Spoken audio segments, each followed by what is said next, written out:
Assalamu alaikum, dear audience. Hope you are well by the grace of Almighty Allah. This is Sharif from SF Fluency Academy. Today, in this video, aজকে আমি এই ভিডিওতে I'd like to share the use of should. So, should এর ব্যবহার, should এর ব্যবহারটা আসলে spoken ইংলিশে অনেক বেশি ব্যবহার হয়। So, should অর্থ উচিত, should অর্থ উচিত। If you say, যদি আপনি বলেন যে আমার যাওয়া উচিত, you can say I should go. I should go.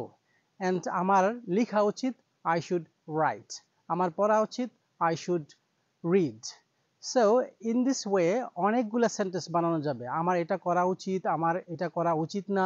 যদি নেগেটিভ করেন তাহলে should not. I shouldn't write. আমার লেখা উচিত না। আমার পড়া উচিত না I shouldn't read. আমার কোথাও যাওয়া উচিত না I shouldn't go anywhere.